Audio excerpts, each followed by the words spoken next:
And I've always believed like I'm the Michael Jordan of this industry. When I'm on the air, I'm the one that will make you want to hear from me. I don't care who I'm on the air with. I don't care who it is. It does not matter to me. By the time I finish speaking, I am the one that you're going to want to listen to. That's my attitude. If this requires 100% and you give me 99, I might want to fire you. Because I'm about getting the job done. Sure. It's about the results. And I think that, unfortunately, when we look at our generation today, not enough people preach about that. Because I think that we live in a society where people have become masters at pointing the finger at other people as to reasons why things don't get done. I think there's too much explanation that goes on. But the bottom line is you ain't getting it done. And if you're not getting it done, I need somebody that can get it done. I am of the belief that if you truly adopt that belief in your soul, then you walk to work every day not looking for excuses. You're looking for a way for the job to get done. And in most instances, you are going to be successful than not. You want to go with status quo, you're perfectly, fine with flowing along, just safe, to get along, secure. Safe, secure, whatever. But when you're trying to win, you're constantly looking to get better.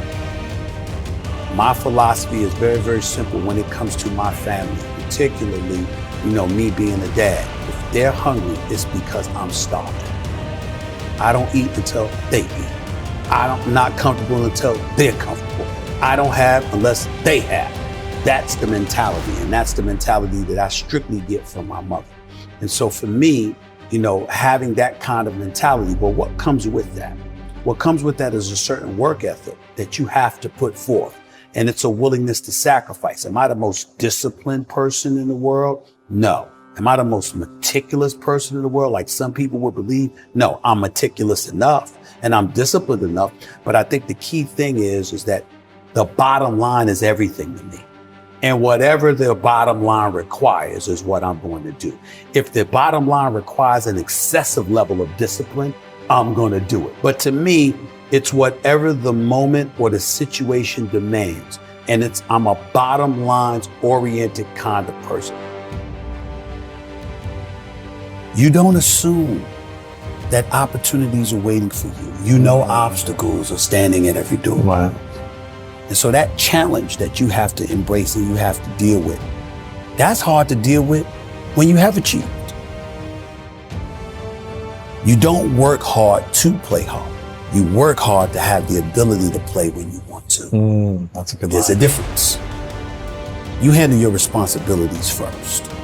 And when you work hard and you have that sense of pride, it goes right out the window if you utilize your efforts in the wrong fashion.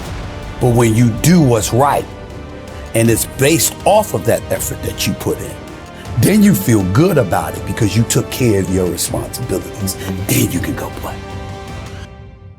And I was not always confident. There's no doubt about that. I've always had my insecurities. What I firmly believed in was, as it pertained to me, was that I always worked hard. I was never lazy. I was always somebody that believed in hard work. Betting on yourself is believing in you. Knowing who you are, what you're worth, having an idea about it anyway, and willing to work towards that, to validate that reality.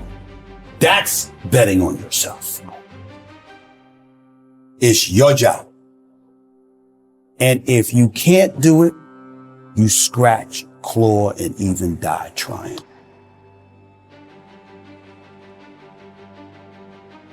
We make excuses every day, all of us as human beings.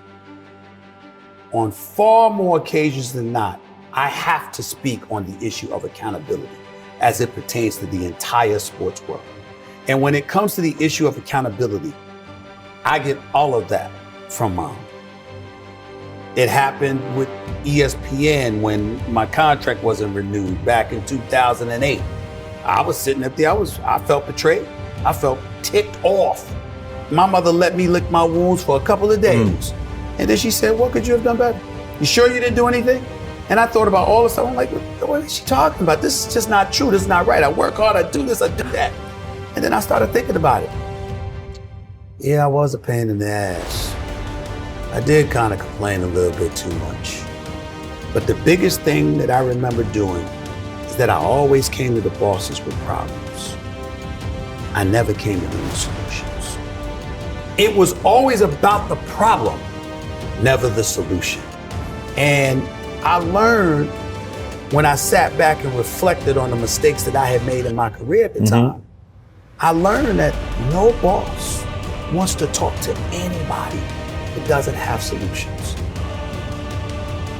Instead of working around the clock trying to figure out what somebody else wants from you, good or bad, there are moments that crystallizes it for you in your mind. Pay attention and you'll see what they are. Yeah. And you'll know what to do accordingly. That is what I believe makes me the best. It's my commitment to excellence for the collective whole. I think that there's a certain delusional quality that all successful people have to have. But before you can ever reach anything, you have to believe it. You don't just mistakenly become great at something. Your destiny, when you identify with your destiny, you have to be maniacal. You have to be uncompromising. It don't matter how much it feel like it ain't gonna work. Delusional. Complete delusion. You gotta believe the delusion. Because it's only delusional until it works.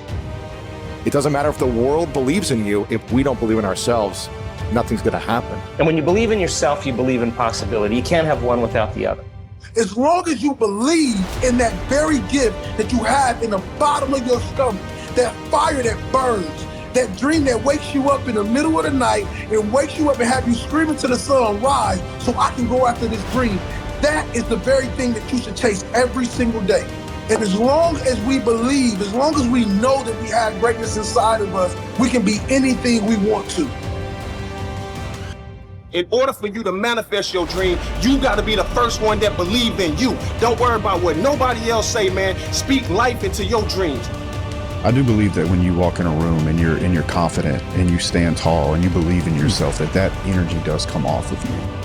We generate our power by first believing that our efforts will be rewarded. No matter how many people tell you that you're stupid, you're a failure, that you're never going to do anything, that you are going to believe in yourself. No matter what nobody told you about your dream, man, stand up for your dream. Stand up for what you believe in and speak what you want into existence. How much time do you have left? How much time do you have left?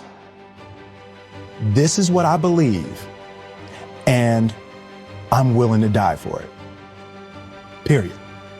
You must first believe that you can, that you will, that you must. Be crazy enough to believe in you.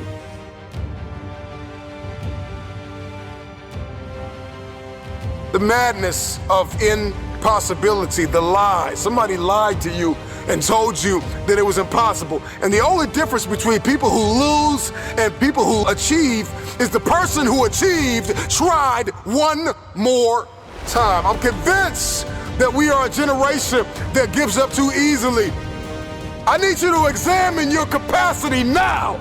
Examine your perspective now. The power is in your perspective. The power, the difference between those who make something happen and those who do not is wrapped in the truth and in the power of their perspective. Your perspective can either become your prison or your passport. It can either arrest you or release you.